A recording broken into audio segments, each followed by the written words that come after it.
un homme conscient de sa stérilité a été surpris par l'annonce de la grossesse de sa petite amie. Différents scénarios douteux se sont succédés dans sa tête. Il a alors commencé à chercher des indices pour prouver qu'elle portait l'enfant d'un autre homme. Mais ce qu'il a trouvé au final l'a complètement figé. Un homme de 33 ans s'est rendu sur Reddit pour demander des conseils concernant sa petite amie enceinte. Le problème ? Il a grandi tout en sachant qu'il ne pouvait pas avoir d'enfant biologique. Le Redditor no-balancines 9169 s'est récemment ouvert sur son dilemme, dans l'espoir de découvrir le fond du mystère sur la grossesse de sa partenaire.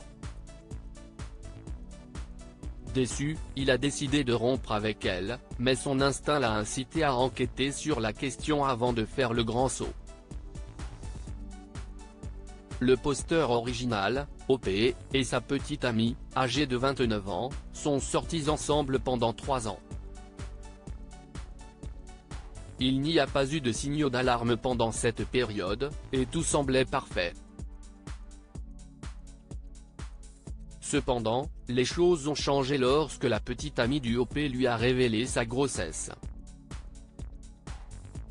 Cela aurait été une heureuse nouvelle si OP n'avait pas été diagnostiqué stérile des années auparavant lors d'un test pour un autre problème de santé. Les médecins lui avaient révélé qu'il n'aurait probablement pas d'enfant. Bien qu'OP soit sexuellement actif, il croit fermement qu'il ne peut concevoir d'enfant. C'est justement la raison pour laquelle l'annonce de la grossesse de sa compagne l'a fait sursauter. En plus de cela, il se souvient avoir remarqué récemment des comportements inhabituels de la part de son partenaire. La petite amie du OP s'est éloignée de lui au cours des 6 dernières semaines, ce qui a en quelque sorte semé le doute dans son esprit, allant jusqu'à se demander si elle ne portait pas l'enfant d'un autre. Confus, il s'est tourné vers les réseaux sociaux pour obtenir des conseils, et celui du Redditor Groundbreaking 281 figure parmi les réponses les plus pertinentes. D'après celui-ci, OP a répondu qu'il avait déjà pensé à ce plan, mais qu'il n'était pas certain qu'elle lui dise la vérité. Il était déterminé à ne pas attendre la naissance du bébé s'il s'avérait être celui d'un autre homme. Pendant ce temps, le Redditor Kotani a demandé à OP si sa petite amie était au courant de sa stérilité. Oui, nous avons eu cette discussion peu de temps après notre première rencontre, a répondu OP. Alors que la discussion s'échauffait, certains internautes ont conseillé à OP de vérifier ses rapports de stérilité et aussi de chercher des indices sur le téléphone de sa petite amie. Une nuit, OP a pris le téléphone de sa petite amie pendant qu'elle dormait et a fouillé dans son historique de discussion. Il était furieux après avoir lu des fiches de messages explicites.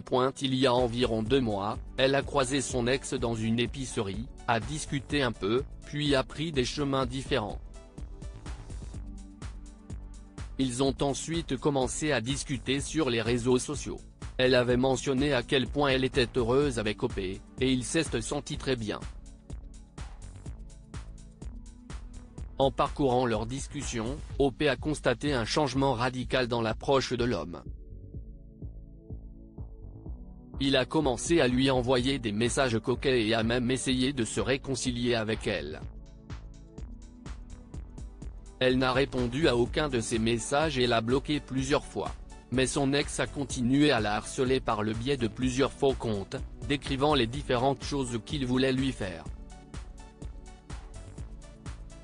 OP est heureux de savoir que sa petite amie ne l'a jamais trompé, mais il a décidé de ne pas dire à sa petite amie qu'il avait fouillé son téléphone sans son consentement. Le jeune homme ne sait pas comment gérer la situation, mais il est réconforté par le fait qu'il n'y a pas de preuve qu'elle lui soit infidèle. je peux enfin me rendre compte que cet enfant est peut-être à 100% le mien, et je ne pourrais pas être plus heureux, conclut-il. Question, la stérilité a-t-elle un impact réel sur la capacité de conception globale et altère-t-elle le rêve d'une famille d'avoir des enfants? En ce qui concerne l'histoire de l'utilisateur de Reddit, il croyait fermement qu'il ne pouvait pas avoir d'enfant avec son partenaire actuel et son ex-partenaire. Le diagnostic de stérilité que les médecins lui avaient annoncé, il y a des années, était médicalement prouvé. Cependant, s'il avait vérifié les rapports, il aurait peut-être pu avoir une autre chance de savoir que ses chances de conception étaient encore possibles. La petite amie du OP aurait-elle dû l'informer de ses échanges avec son ex? Parfois, les gens préfèrent ne pas faire de petites confessions pour garder la paix. Dans le cas de la petite amie du OP, elle était déterminée à ne pas lui parler de ses conversations avec son ex parce qu'elle ne voulait pas que cela nuise à leur relation. Cependant, cela a quand même semé le doute chez lui. Aurait-il été mieux pour ce dernier de ne pas savoir, ou était-il plus sain pour leur relation que sa partenaire lui en parle? Lire aussi, un homme installe une caméra cachée dans sa chambre pour voir si sa femme lui est fidèle pendant son absence. Histoire du jour. Abonnez-vous à Amomama sur Google News.